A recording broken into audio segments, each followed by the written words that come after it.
Good morning, everyone. So, today we'll start the revision from question number 9 because due to some problem on the last turn, question number 9 आपका explain हो नहीं पाया था due to some technical problem. So, today I'll start from here. आज यहीं से start करना है. ये थोड़ा बड़ा question भी है, time taking भी है. तो चलिए start करते हैं इसको. A car and a truck have kinetic energies of this and this respectively. तो आपको जो गिवन है वो काइनेटिक एनर्जीज गिवन है कार और ट्रक की. If they are brought to a halt at the same distance, तो हॉल्ट मीन्स किसी स्टॉप किसी स्टेशन पर इनको लाया गया है दोनों को, तो ऑब्वियसली दोनों जो है सेम डिस्टेंस कवर करेंगे.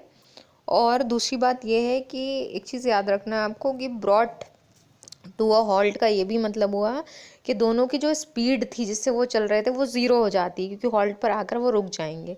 वो find the ratio of the force applied to both the vehicles, दोनों व्हीकल्स को रोकने के लिए कितना फोर्स लगाया गया. तो इसमें जो है बहुत कम चीज़ें गिवन है. फाइंड कैसे करना है, आप फाइंड यहाँ से करना स्टार्ट करिएगा क्योंकि फोर्स का फॉर्मूला एम ए होता है, काइनेटिक एनर्जी का हाफ एम वी स्क्वायर होता है. दोनों फार्मूलों में कहीं कोई रिलेशन नहीं लग रहा है. तो हम स्टार्ट करेंगे जो ब्रॉड टू रेस्ट वाली कंडीशन है. आपको पता है जब भी कोई चीज़ रोकी जाती है तो उसके लिए v ज़ीरो हो जाता है. तो यहाँ पर हम थर्ड इक्वेशन ऑफ मोशन का यूज़ करेंगे क्योंकि ये भी कहा है कि दोनों के सेम डिस्टेंस है. तो डिस्टेंस और v जिसमें आता है वो थर्ड इक्वेशन है, बाकी दोनों में टाइम आता है उसका यूज़ नहीं करना है. तो अगर हम थर्ड इक्वेशन यूज़ करें तो दोनों के लिए अगर हम लिखें तो मान लीजिए सबसे पहले इसमें कार लिखा है, कार के लिए हम लिखते हैं v1.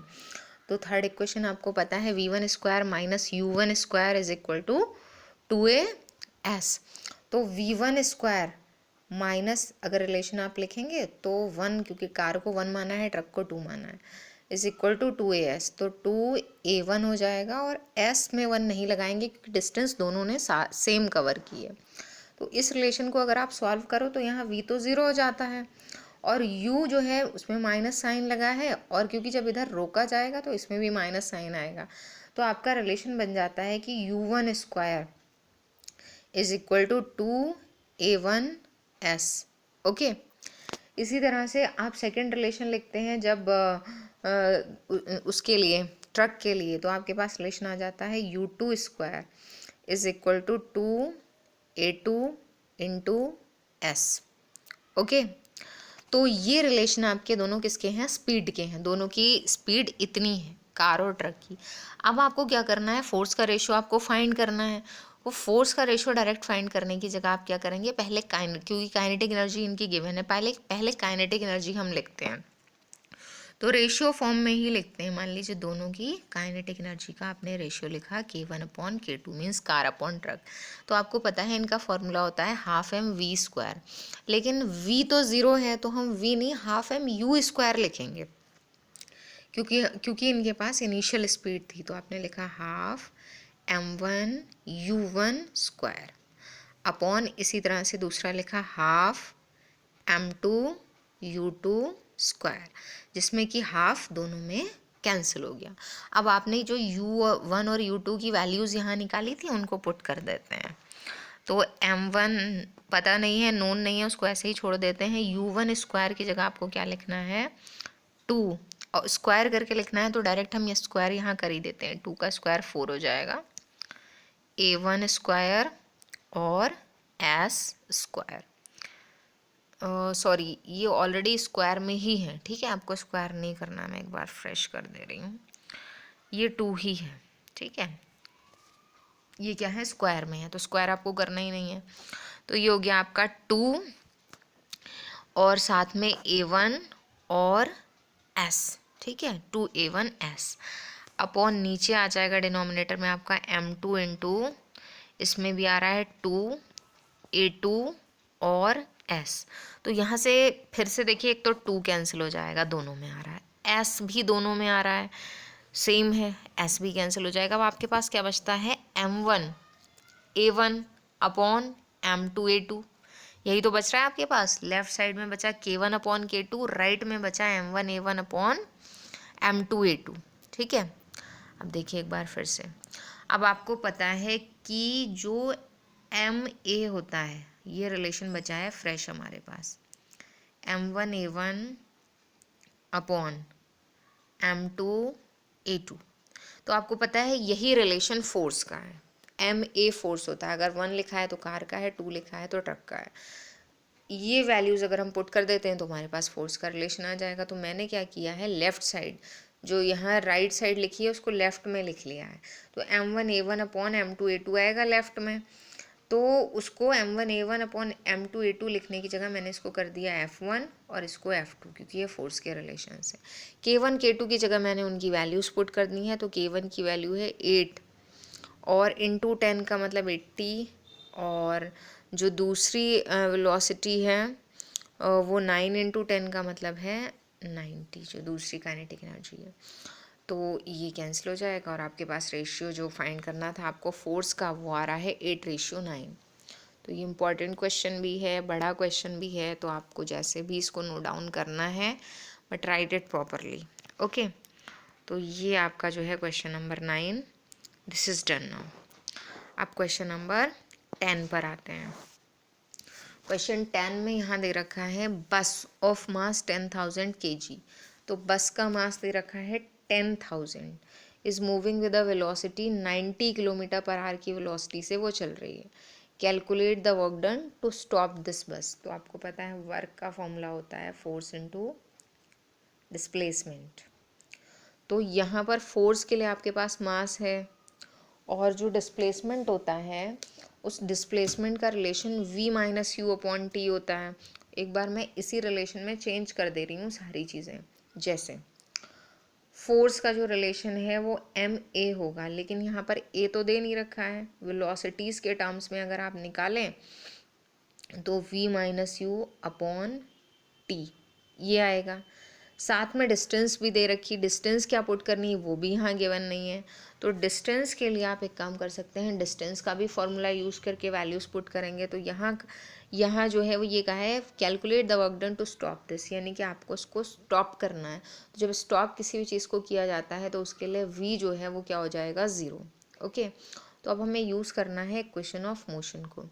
तो जब v 0 हो जाता है इस रिलेशन में, तो यहाँ पर आप क्या करेंगे, तो आपको यूज़ करनी है थर्ड इक्वेशन ऑफ मोशन। तो ये अभी मैंने ऐसे ही छोड़ दिया है, मैं एक बार थर्ड को आपको सॉल्व करके दिखा दे रही हूँ।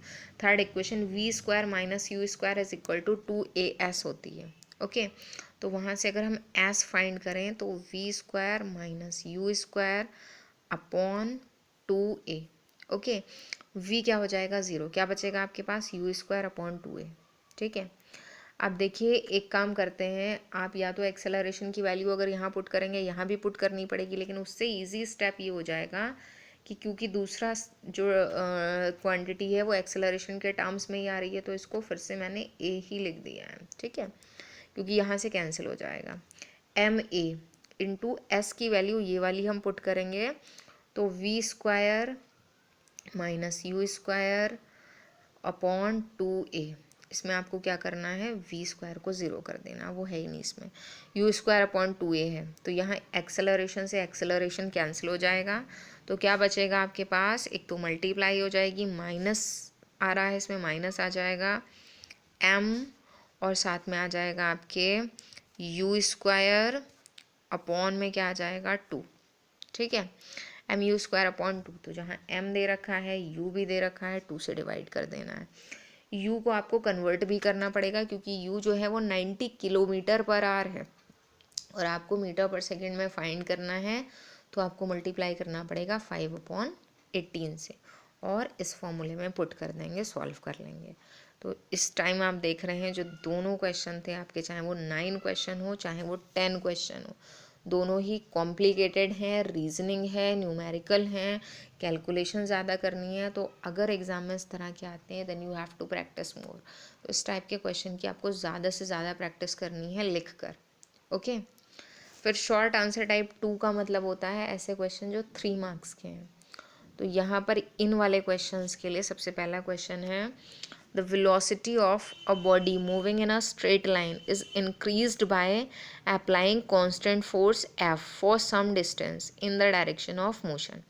तो इसका मतलब है किसी भी बॉडी को पता है आपको उसकी स्पीड अप करना है, उसको उसकी स्पीड बढ़ानी है, तो आप फोर्स लगाएंगे, और फोर्स किधर लगाएंगे, जिधर डिस्प्लेसमेंट हो रहा है उसी डायरेक्शन में अगर फोर्स लगाएंगे तभी स्पीड बढ़ेगी, क्योंकि अगर उसके अपोजिट लगा देते हैं तो स्पीड क्या होगा, डिक्रीज।